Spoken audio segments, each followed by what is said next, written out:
لما بنسمع اسم ام كلثوم اول حاجة بتيجي في بالنا هو صوتها العظيم. لكن هل تعرف ان ورا صوت ام كلثوم العظيم ده كانت في شخصية ذكية جدا وصارمة جدا وعندها اسرار كتير الناس ما تعرفهوش؟ النهاردة هحكي لكم حكايات يمكن اول مرة تسمعوها عن ام كلثوم. وسر من اسرار ام كلثوم انها وهي صغيرة كانت بتتنكر وتلبس ملابس ولاد.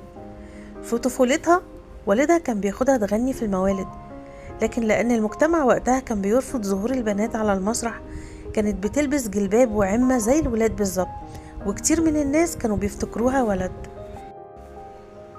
ورغم ان والدها كان متردد في تعليمها بسبب المصاريف أصرت والدتها على تعليمها، وكانت بتمشي مسافات طويلة كل يوم على رجليها علشان تروح الكتاب.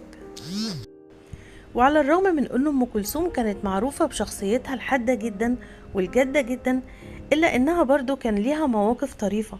في حفلة من الحفلات كان الجمهور بيتكلم بصوت عالي، فوقفت الغنى وقالت لهم بهدوء: هو انا هغني ولا استنى لما تخلصوا كلام؟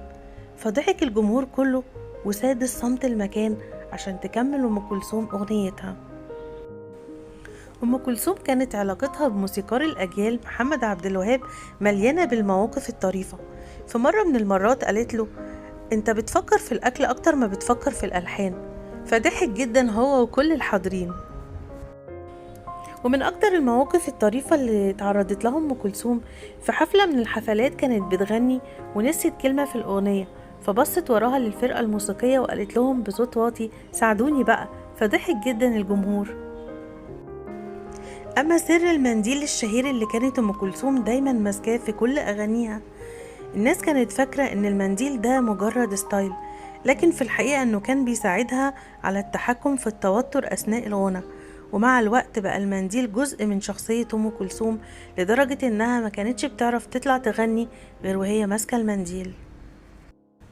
ولأن أم كلثوم كانت شخصية فريدة فكانت تستحق أن يتعمل لها متحف بيضم كل مقتنياتها: فساتينها ونضاراتها والمناديل اللي كانت بتمسكها في كل الأغاني. أم كلثوم ما كانتش مجرد مطربة، أم كلثوم حالة مش هتتكرر تاني.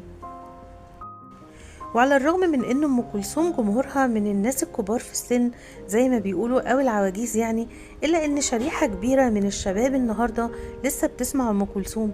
مش بس كده، دي حافظة كمان كل اغانيها. وان ام كلثوم لحد النهاردة اغانيها بتحصد ملايين من المستمعين.